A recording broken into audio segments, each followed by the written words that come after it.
I believe that's right, and we got people still trickling in, so that's good. So if you noticed, on the right side of the screen, you'll see that the session will be recorded. You have an option to turn your webcam on and off. There is an unmute button, and you could be muted by one of our producers, but you can always, we are not able to unmute you, so just be mindful of that. If you need to adjust any of your video or your mic settings, that's also those three dots. You can click on those, or you can turn on the closed captioning from there. The red button, which you do not want to push until we're done with the session, that is the hang up. If you have any other issues, you can use the troubleshooting tips in that right bottom corner. All right. Next slide. We value and proactively engage people of diverse experiences and perspectives, and we treat all people, regardless of age, race, ability, or other background, with kindness and respect. When you register for this event, you are joining our community and embracing this value. Thank you for making Denver Streets for People Summit a welcoming, safe, and positive environment for all. All right, so welcome to the bike storytelling session. We have our speakers. I am the moderator, as I said, Christian Steward. I went to the Department of Transportation and Infrastructure. We have Emily Kleinfelter. She's a city planner and community advocate. Michael Tipton with Claydean Electric. We have Kayla Gilbert with Denver DOTI, and Elena Forthofer, I hope I said that right, with Denver DOTI as well. Now, do we have Michael Tipton in the room?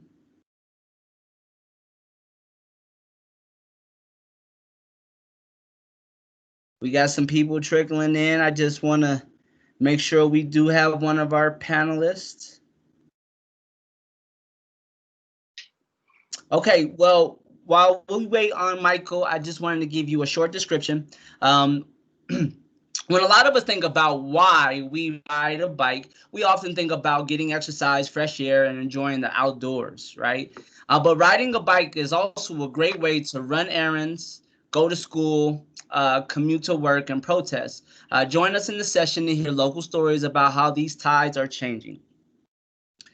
We did go over, during the session, you're going to hear various perspectives on how Denverites have made riding a bike their main way of getting around in the city, around the city, and what the city is doing to make riding a bike easier, safer, and more fun.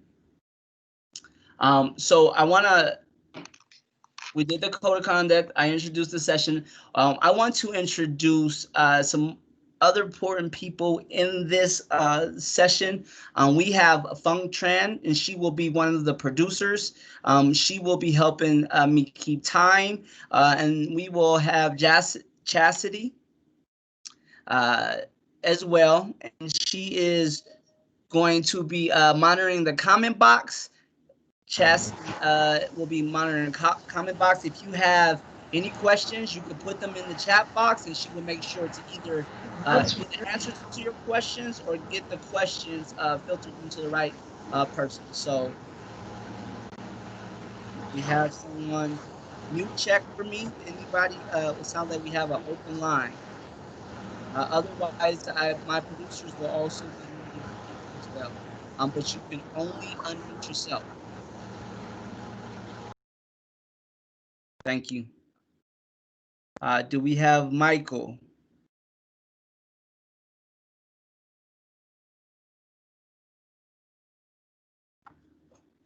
All right, let me make sure he's not having any technical issues. I will text him really quickly, and then we'll get started.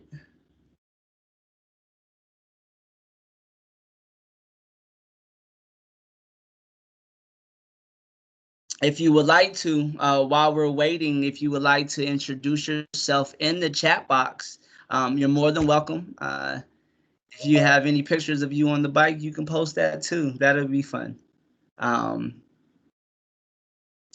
me just make sure. our other panelist is going to join with us, so bear with me here.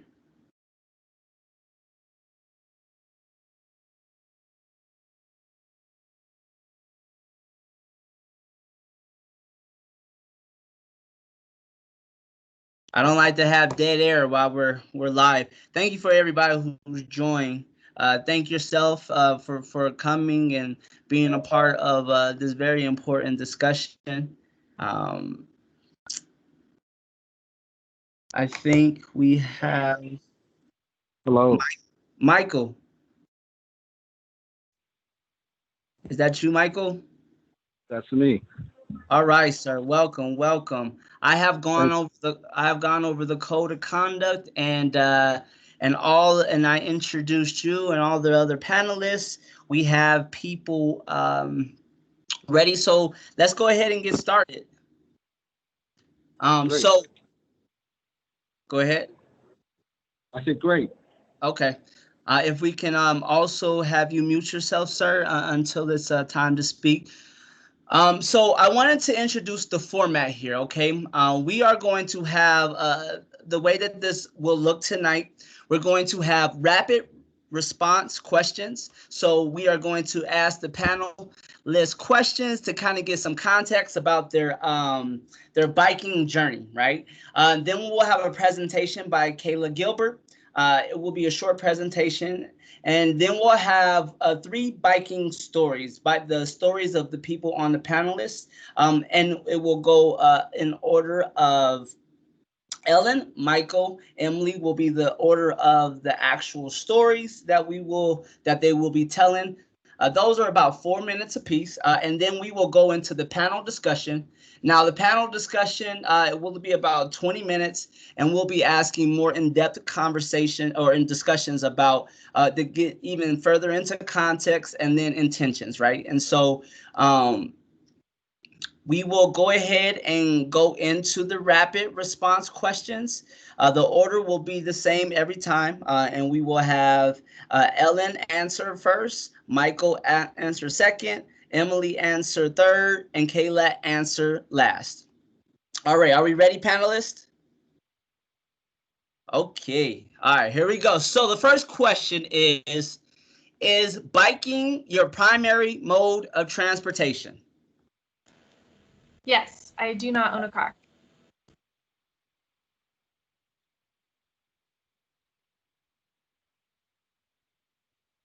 Michael, you're up next. No, biking is my only form of transportation. I sometimes Uber, but it's my main form of transportation.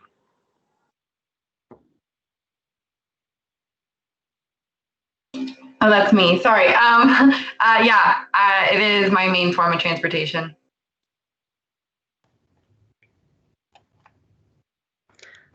It is not my main form of transportation. I actually bike, walk, drive, and bus pretty much every week, usually, other than now during COVID. All right, thank you. Are you nervous to bike in traffic? Ellen, go ahead and get it started. My mom probably thinks I should be more so, but I typically do bike in the road. This is Michael. I'm next, right? Yes, sir. I really should wear a helmet and be more safe, but I ride in traffic a lot. Yeah, I'm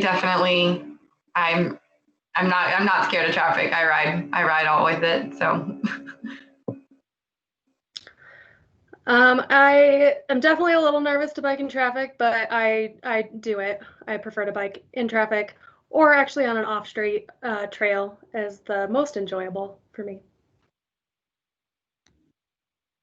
Awesome. Next question. Age of earliest bike memory. Ellen and then Michael. Oh man, I was pretty little. I think I was probably in, I don't know, maybe kindergarten or first grade, but I remember really nailing turning on a bike in an empty parking lot with my dad.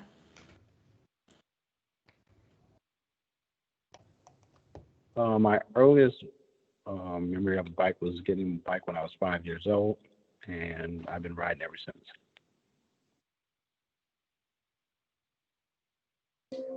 Mine probably was like 10 or 11. My dad can attest to this. It was a pretty gnarly crash that kept me off the bike for a few years, but got back on it. Probably about when I was 4 or 5, when my parents were teaching me how to ride. Similarly, trying to get those turns down at the tennis court near our house. Awesome. Next question. When is the last time you rode a bike? This morning. Yesterday night. Today. Yesterday morning to the park. All right, next question. Name a favorite place to ride. Go ahead. This is the toughest question, I think. I really just enjoy riding my bike around the city and exploring new neighborhoods. So as long as it's new, it's probably my favorite that day. I realize I didn't really answer the question, but it's the best one I got. How much time do I have, Christian? A few seconds. 5 points. And now people call it Rhino, but I still call them 5 points to the east side of Denver. I would say mine depends on what mood I'm in. I would say I really love the 5 Points area, and yeah, that neighborhood for like a slow leisurely ride, checking out all the art. But if I'm really trying to get like my adrenaline rushing, I love going out to like Golden and climbing South Table Mountain. I really love to ride on the Lakewood Gulch Trail. It's one of my favorites. I think it's pretty underrated. It's just got beautiful little pocket parks all along the way, and you're along the gulch and away from traffic, so it's really calming and peaceful. Awesome. Really quick for the people who joined us, we are doing our rapid response questions. Not very long. We're just warming you up. Next question. Do you prefer to bike during the day or night? I prefer daytime just for visibility reasons, but I also think every cyclist should have a really rad pair of lights. Helps in the night. I do not have a preference. I ride in the day and at night, and they used to have a midnight moonlight ride here in Denver. It stopped it a long time ago, but it was a great ride downtown. I probably would say I prefer riding it daytime as far as safety and everything, but I think I always feel faster at night.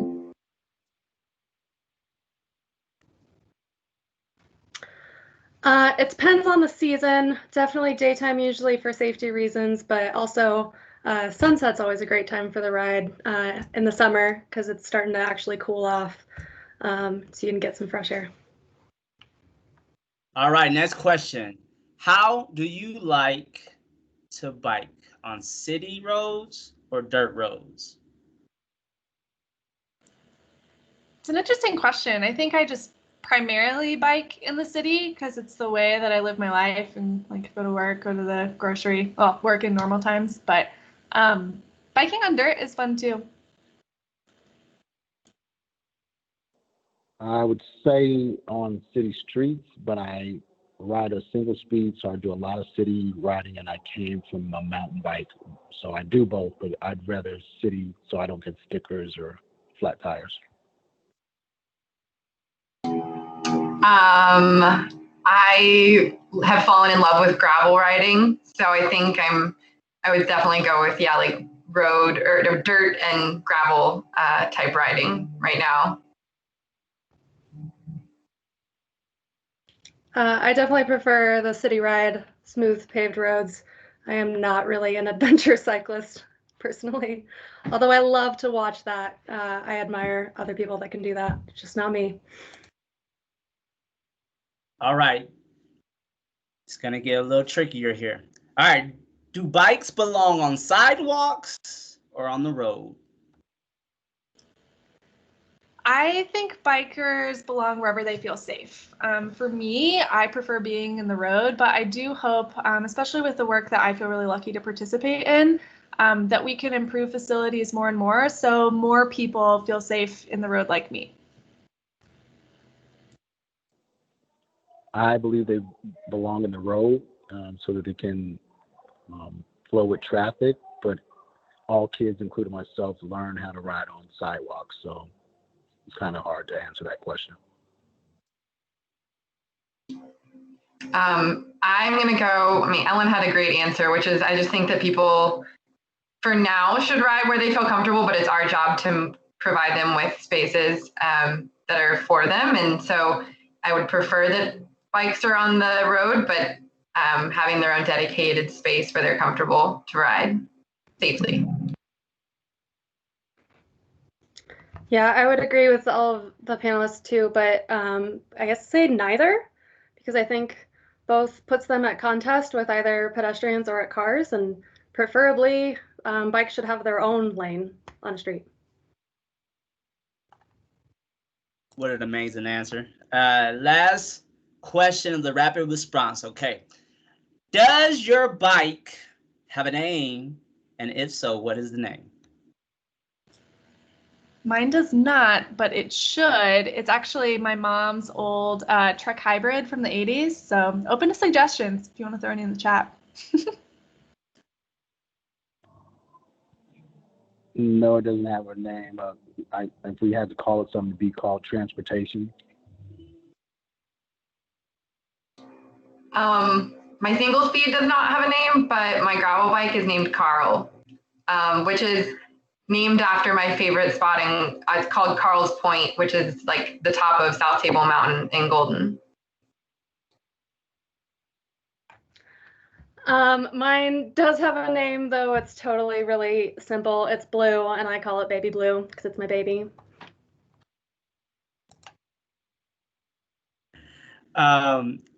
Really quick funny story. One of our safe routes advocates, I think his bicycle's name is Bikel, which I think is an amazing name.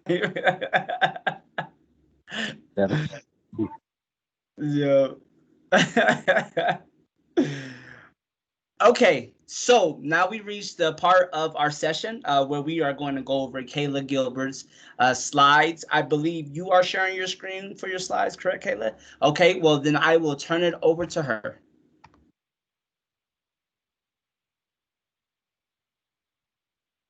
Okay, while she pulls it up, I will continue to give you my voice, and then I'm gonna stop it. Here we go.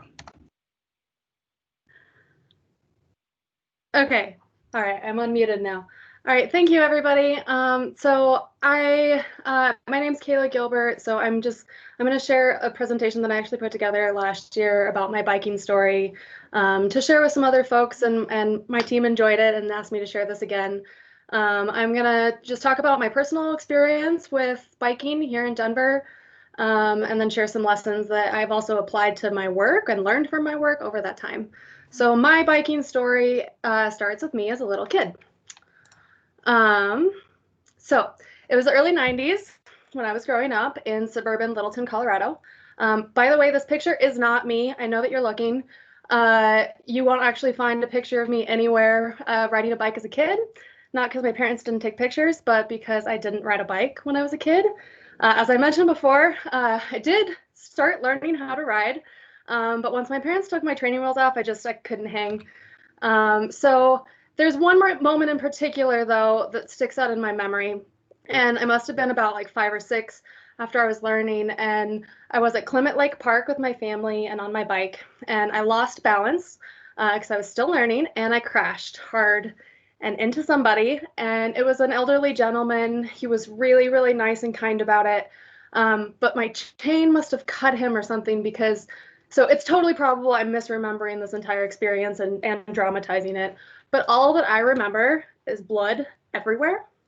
And it was horrifying and traumatizing and embarrassing.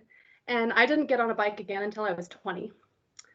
So that's my first lesson, is that trauma, whether real or perceived, really affects people's choices for a very long time, sometimes That's even in transportation and mobility. That's especially for people that are experiencing violence on the streets, whether that's with traffic crashes or gang violence or police brutality. And trauma even exists for other people and things that you might find really fun and exciting. So moving on in my story, I did finally come around as a young adult. Obviously, I do bike now. I really needed to learn to ride a bike. So around 2010, a friend helped me get started, and my mom bought me my first adult bike. It was this fancy hybrid, a Motobicon Jubilee, had lots of gears, comfy seat. I thought it would be perfect, versatile, lots of fun. And I did learn how to ride on this, but I had a lot of issues with it. It was really heavy and bulky, and I had issues with the gears constantly, and it just didn't feel right to me. So that brings me to lesson 2, which is that everyone is different and unique. I really believe that everyone deserves that quintessential bike ride experience where you feel like you're flying, as Jill commented in the comments here. But we're not one size fits all, and that's not the same for everybody. That was maybe somebody else's dream bike, maybe yours, but it wasn't mine. So a little bit later, I asked a friend for help, the same friend who actually taught me how to ride a bike before. He wasn't even living in Denver at the time, but I told him a couple things that I wanted. He asked me some questions. He scanned Craigslist for me, and he sent me a link that said, here, offer him $300. And I did exactly that. And this is Baby Blue, the bike that I still ride today or yesterday. So you'll catch me riding this everywhere now, which is lesson number 3, that we all need help and encouragement from our friends sometimes. And it's important to ask for help and also always be willing to give it. Because if my friend had not been willing to encourage me and support me and teach me and go out of his way to help me, my story would look a lot different. So I'm learning how to bike here, but I'm still a beginner. 2012, working downtown, and I live really near the Cherry Creek Trail. So, but at this point, I'm not biking. I'm mostly taking the bus to work. But the 6 is just always running late. I don't know if anyone else has that experience. But I really didn't want to drive, mainly because I couldn't afford to park downtown. And then I started to realize, I'm right by a trail. Can I bike faster? So the answer was yes, but I was terrified to bike downtown and on streets with traffic. So when I started, I would literally walk my bike from my house to the trail because I was too scared to ride on the street. And I couldn't even ride the full 2.5 miles on the trail at once because those little tiny bunny hills on that trail were too big for me. But eventually I got brave enough and my legs got strong enough and I could ride the full way.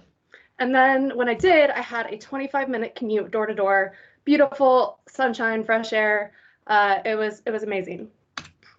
So this part of my story, I think, demonstrates 2 lessons that disincentives do work. My main reason for becoming a bike commuter was that I didn't want to pay for parking downtown. But lesson number 5 is that incentives work too. While that may have been why I started biking, I kept biking because it was fast and I enjoyed it. And so if we make biking easier for more people to do, if we make that healthy choice the easy choice, then more people will choose it. And bike commuting in the city can be the fastest and most efficient mode of travel. It's not always the safest. So in November 2012, my friend Gelsey Carl Cannon was hit and killed by a truck while riding her bike in Cherry Creek. She was 23 years old and she had the biggest heart. She nannied 3 small children and volunteered with me in a vegan advocacy group that hosted monthly community dinners. And she was grocery shopping when she was hit. This is the ghost bike that we installed in her honor that was there for a few years. I remember thinking at the time that it was such a freak accident, and I know now the better word to use is crash. But from the reports, neither Gelsey or the driver technically did anything wrong, and Gelsey's death was deemed as accidental. So no, maybe it wasn't behavior that caused that crash, but I still think that maybe if that street had a bike lane, maybe Gelsey might still be alive. Which is lesson number 6, that traffic violence is real, and it's a real public health crisis. People are dying on our streets, and we have data and research that shows that the majority of fatal crashes are preventable. That means that we can and we must act to redesign our streets to save lives. Excuse me. So I had already been working on some active living initiatives since early 2012, But in 2015, I started my current job now with the City and County of Denver, running the Community Active Living Coalition, or CALC.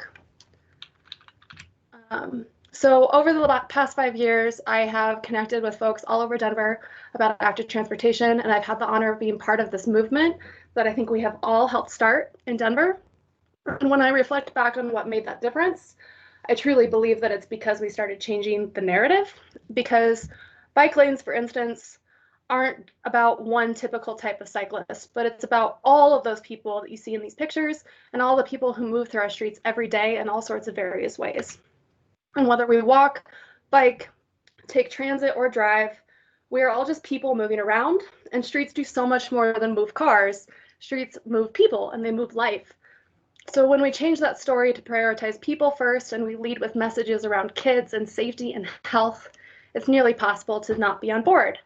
And so with that in mind, I am going to stop talking and hand it over to some of these other amazing folks to share their stories around biking in Denver and how streets have moved the lives of all of us. Thank you. Thank you, Kayla, for the story, for the presentation. We honor you for being vulnerable with us and sharing that story. And so stories are powerful. Thank you. So we'll go into more stories. We will have our first story for tonight, and it will be presented to you by Ellen. So please take it away, Ellen, with your story.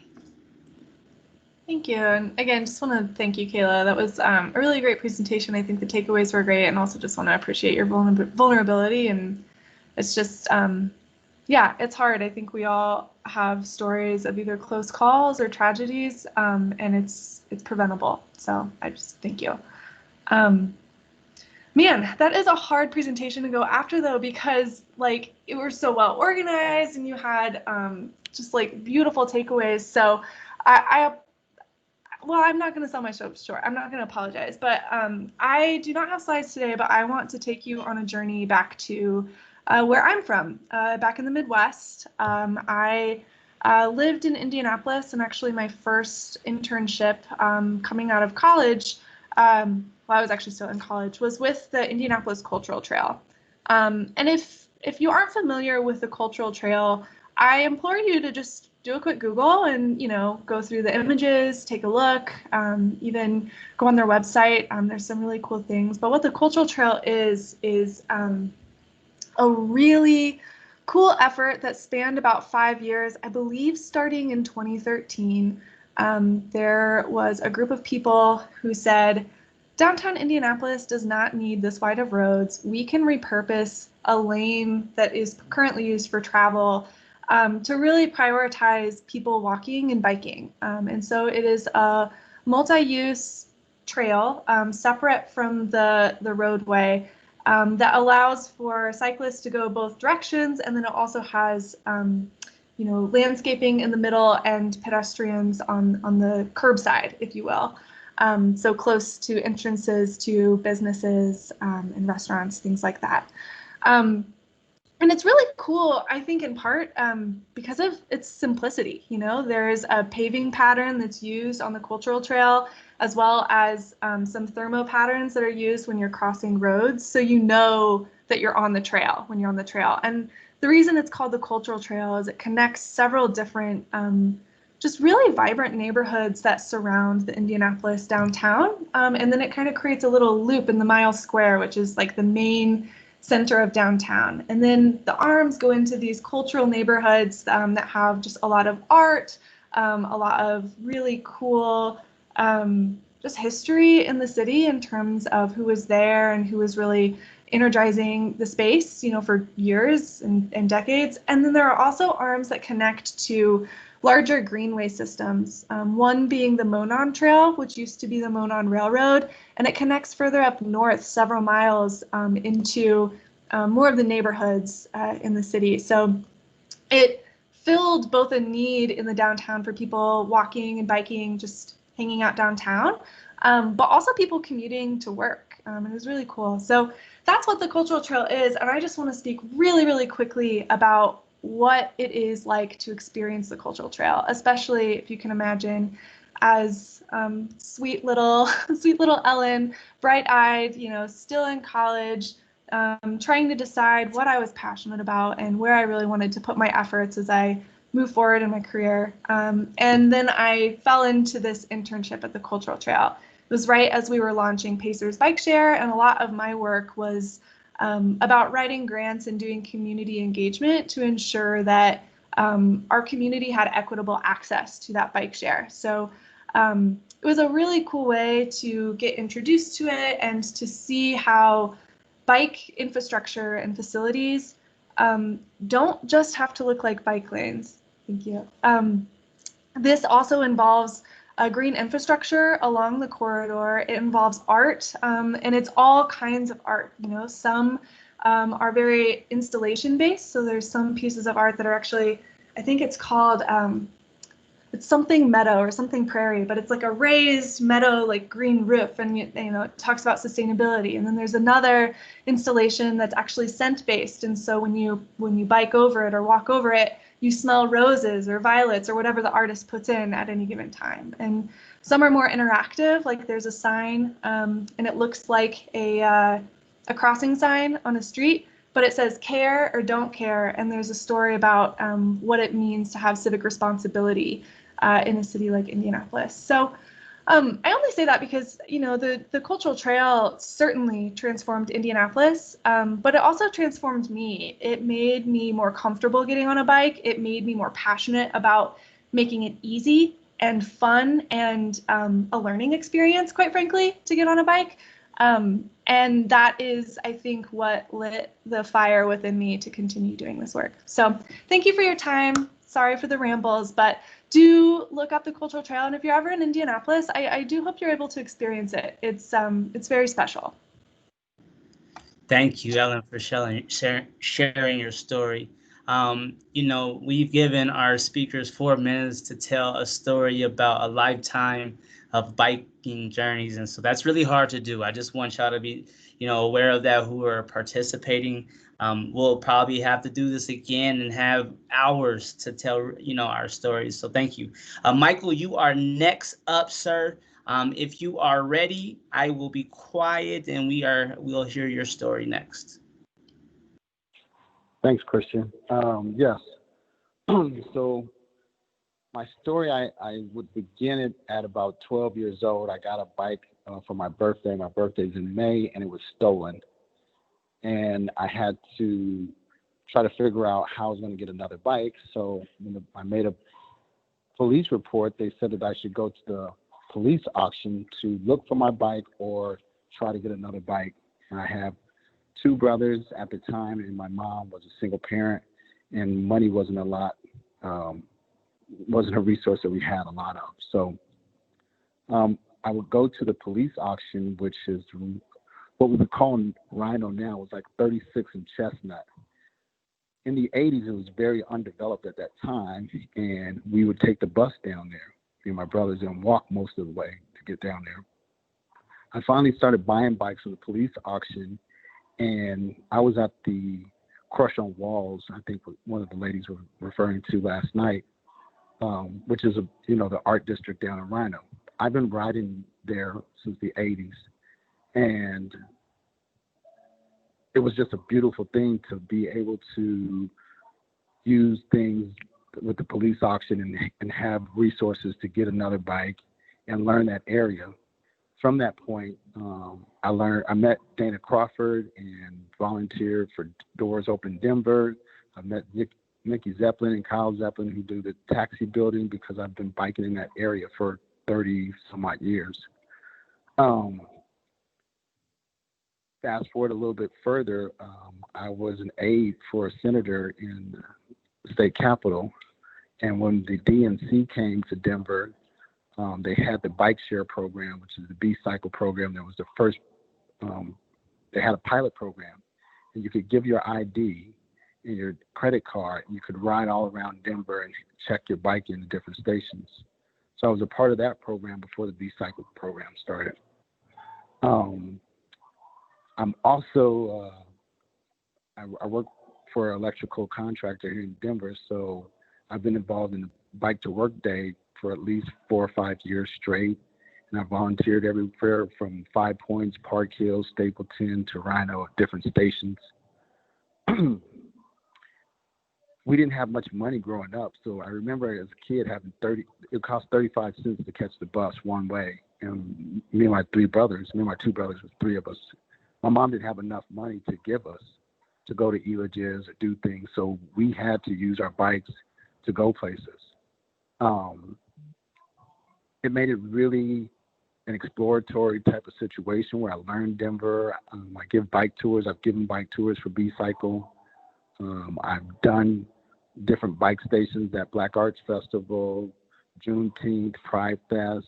I learned a lot from biking, and I still love it today. I heard one of the ladies say it feels like flying.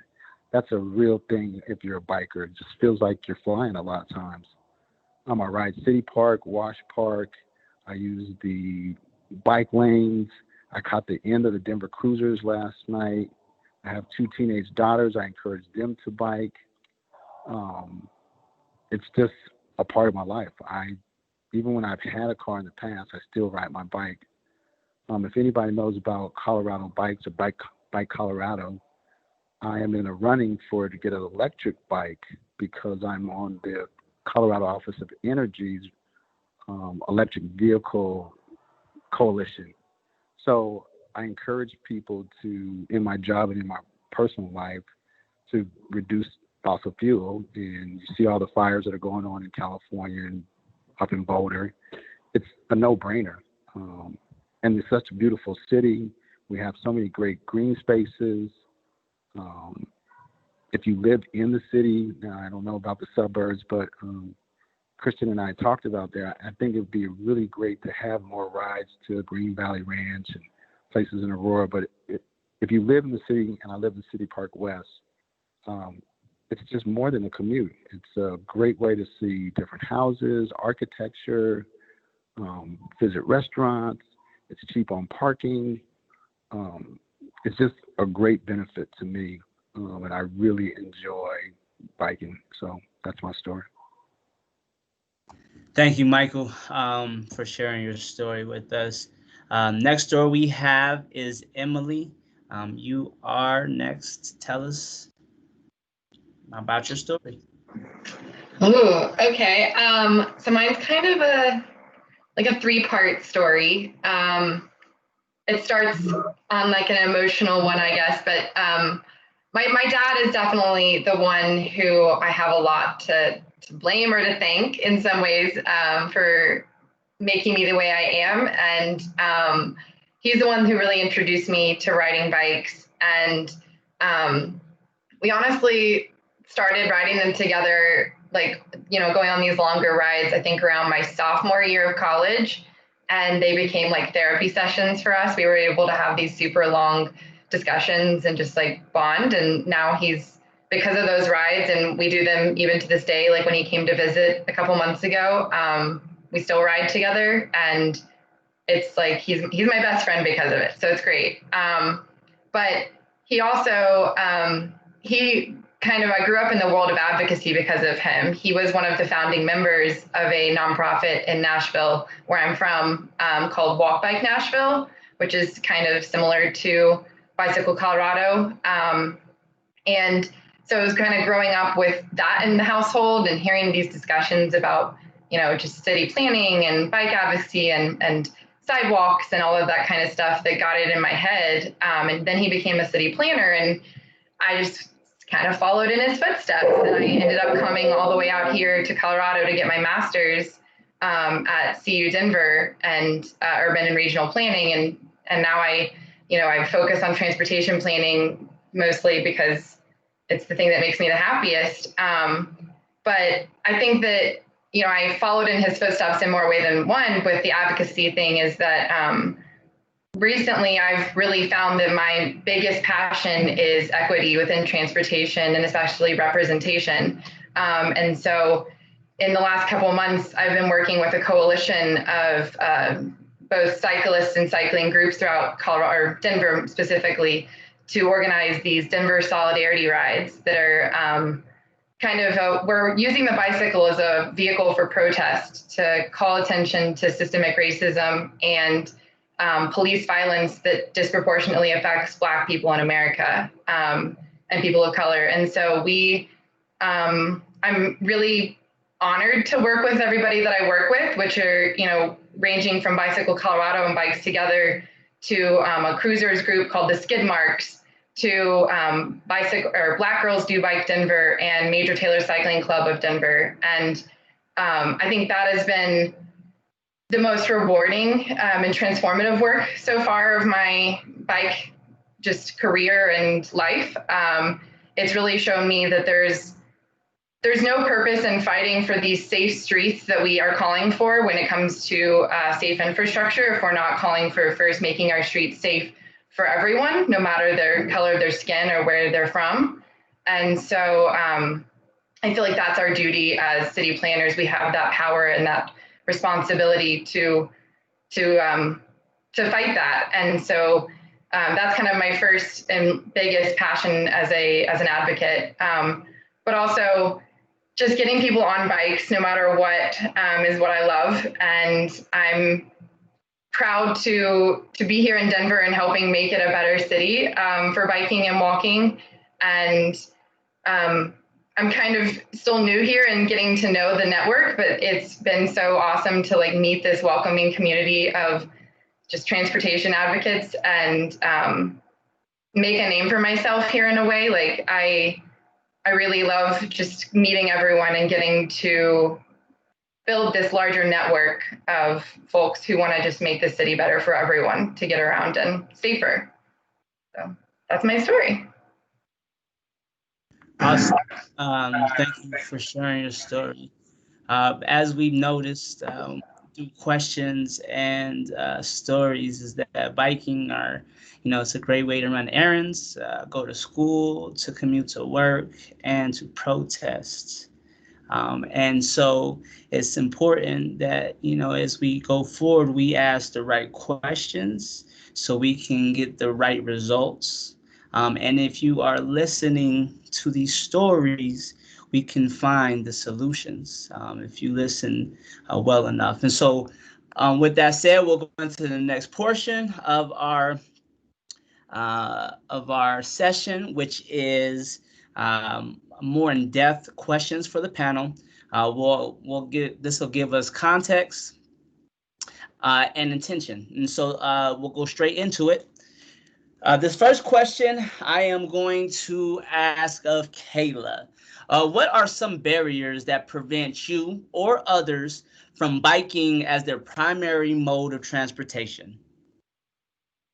Oh man, I've definitely heard a lot of different barriers from folks over a while, but one of the main reasons I think some people say is, they don't feel safe on the street. And they don't know where else to ride. And then I think another thing that people point out too is they don't know where to ride. Sometimes the best bike paths are not the same driving paths. And if you're not used to getting around that way, it can be scary. And sometimes Google Maps sends you on some scary routes that you shouldn't be biking on. So I think knowing that information is tricky sometimes for people who are just getting started. Okay, awesome. And we'll pivot to the next question. And this will go to Michael because he brought it up a little bit. Are you a safe biker? Why or why not?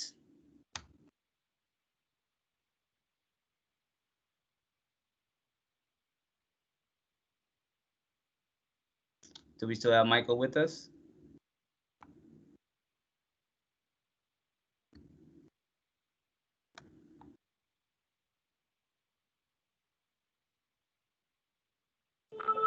I'm sorry, can you ask me that question again? I'm sorry. No worries. So the question is, are you a safe biker? Why or why not? I am not a safe biker. I'm a risk taker.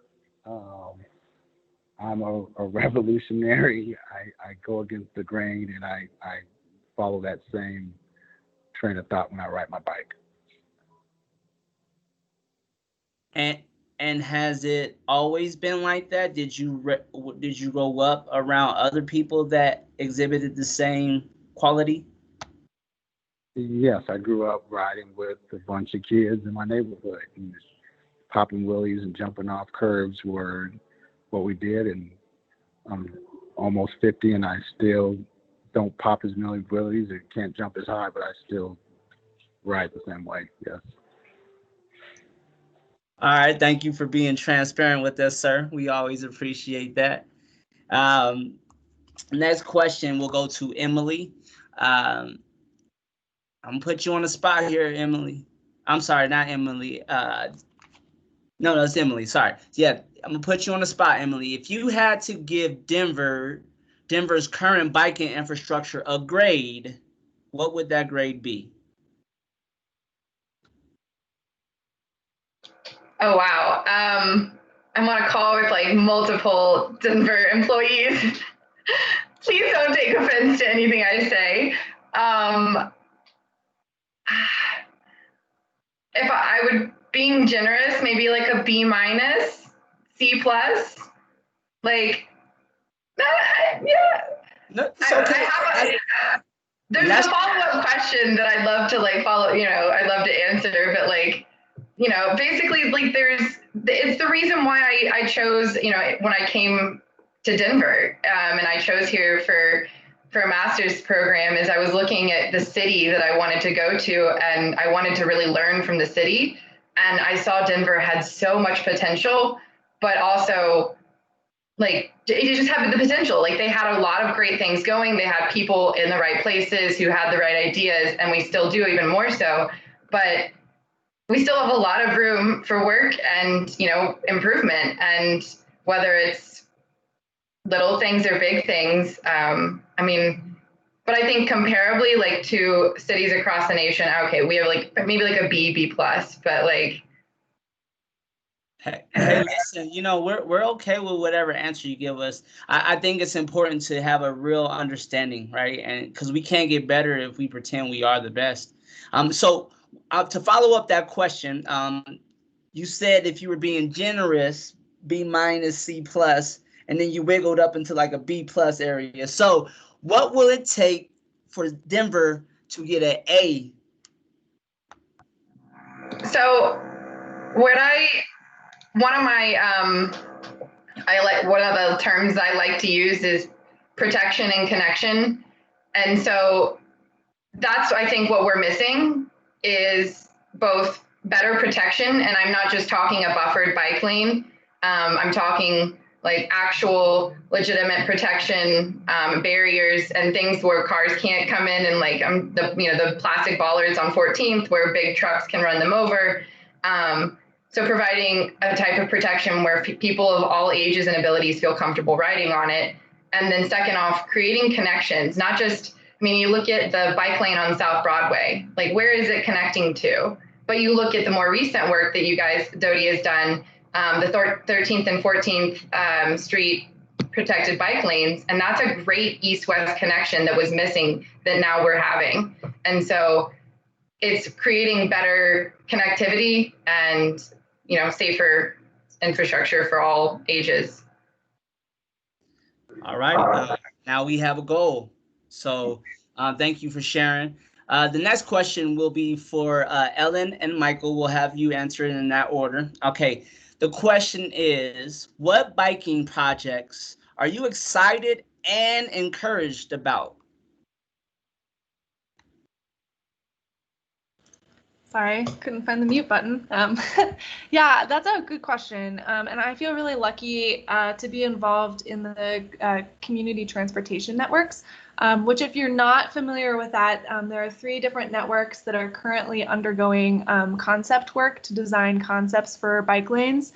And the goal with this program is to quickly build out a network of better connections that are more protected and comfortable to really make it feel safe and easy to get around and not like fall off a cliff, because to Emily's point, I think sometimes, due to constraints, either with the roadway or with funding, there are so many different constraints and obstacles to consider here.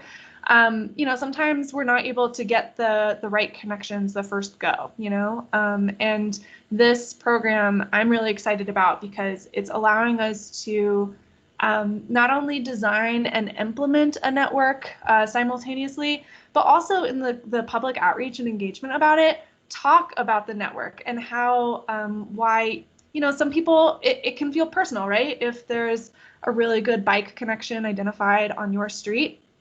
But when you're able to talk about why that's important because of the network connections and why that network connection is so important, just in terms of people riding, it changes the conversation a bit. And so it's been a really fun project that I'm also encouraged by, and I think could potentially be modeled by other cities. We're looking to build out 125 miles of new bike facilities within 3 years, which is a huge goal. It's really based after what Sevilla, Spain did, which is also incredibly transformative. So there are other projects as well, but I think I've already spent my time. But the community transportation networks are really great. And if you haven't heard of them or you're not involved, I really encourage you to get involved as we continue on that process.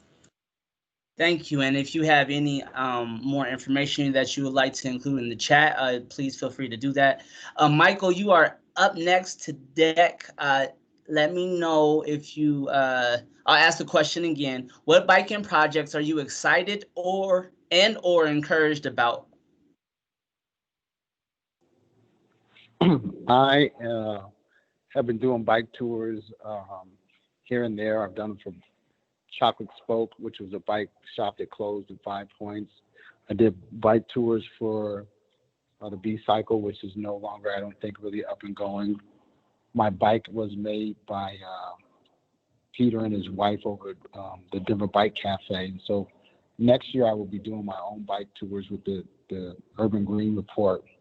And so I'm really excited to do that, to bring a historical value and point out a lot of architectural things in Denver that people may not know, because we have such an influx of new people that have moved here and they have no idea what was here 20, 30 years ago, maybe even 10 years ago. So I'm really excited about that. I'm excited that I've been chosen as one of 13 people that may get an electric bike through Colorado, Bike Colorado. And so if that happens, that's another addition to my bike tours that I will incorporate and just show people. Those two things, I'm really excited, and I'm encouraged to continue my bike journey here in Colorado and Denver. Awesome. If you want to share any of that information in the chat, and if you find ways that we can plug in, please let us know. Thank you for sharing. All right, so this is out to the whole panel. Anybody that wants to answer for the panelists. I know, Michael, we don't have you on screen, but I'll have you raise your hand, and then I'll ask, just in case if you don't want to answer, it's up to you. So the next question that we have is, do you have any bike tips or tricks that you would like to share? Anybody? All right, Ellen, let's go. What do you got? I would just, Nope, you're on mute again. Can you hear me? Thanks. Sorry, my internet was lagging a bit, so I was like pressing it. And anyways, but I would invest in panniers, especially if biking for like everyday tasks is something you're more interested in doing. Sweaty back is never a good look. So ditch the backpack, throw it in your pannier. It's a game changer. Thank you. I'm gonna take that trick and tip. All right. Anybody else? Any more tips and tricks from this panel? I'll jump in, even though I'm not on the video. I'm sorry, Christian. Oh, go ahead, Michael, and then we have Emily next. Because of the COVID-19 situation, which is complicated and changed our new normal, 16th Street from East High School, which is about York all the way down to Broadway, is pretty much barricaded off. And sorry about that. That's a really good way to ride all the way downtown Denver. So I would say take 16th Street right now is really good. Awesome. Go ahead, Emily. Mine was gonna be just like cheesy, but I was just gonna say like ride like where and what makes you happy and like the pace that makes you happy. I feel like there's always this pressure to ride so fast and like keep up and like, you know, to be this like super decked out in spandex dude. And like, I know I am just as much the person that is in your full spandex gear. I mean, I got my, hold on guys. I got the full glasses, you know, I can go full dorky bike, but like, even when I'm out doing that, it's about the ride for me. It's about, and like Ellen, for you, you were saying your favorite ride. For me, it's always about choosing a new ride that I can explore somewhere new and getting to like experience a new place. Or if I'm with someone, especially like experiencing it with that person and the ride with them, much more than getting the best time on Strava or whatever. And that also goes to say like, kind of like with the Bike Streets app, if folks haven't heard of that, which is like the map that's the most, you know, bike friendly streets. I really like enjoy doing that and taking the lesser, you know, even if it doesn't have bike infrastructure, it's just a slower, quieter street. And you see, you know, really cool random architecture or something that you wouldn't get to see. So just like slowing down and enjoying the ride is my tip, as cheesy as that is. Nah, it's not cheesy. We'll take it. So, Kayla, I know you had your hand up. I'm actually gonna forego. Okay, thank you. I'm gonna forego that question, and I'm gonna ask all the panelists, and I'll call your names out. And if you can be as brief as possible with such a question, we have about 3 or 4 minutes, and if you are able to stay on for a little longer, please. But we'll try to get this wrapped up by 8:30. So the last question. And it may be the most important question, and it will go to Kayla first. How can bikes make us better human beings? I think that bikes really just connect us on a more human level. And, you know, I mentioned in my story about how once I finally like had this beautiful ride, it was amazing. And I got that fresh air every day. I had time to de-stress on my way to and from work. And especially after having experienced that, and I do still drive a car sometimes. Driving a car is not stress-free at all for me. I just, you know, drove up into the mountains for a day trip the other day, and yeah, it definitely doesn't put me at ease like a wonderful bike ride does. And so I think it, you know, if we all slow down, kind of like Emily's saying, and enjoy the ride, and that's how we can become better people. All right, Ellen, how can bikes make us better human beings? I just first want to echo both Emily and Kayla. I think slowing down, I'm always a better version of myself when I'm taking my time, you know, and I found that when I'm biking, walking, or taking the bus, you're kind of forced to take your time, and you're forced to, well, forced is the wrong word. It's a different invitation of how you can spend your time and what you can notice along the way, you know.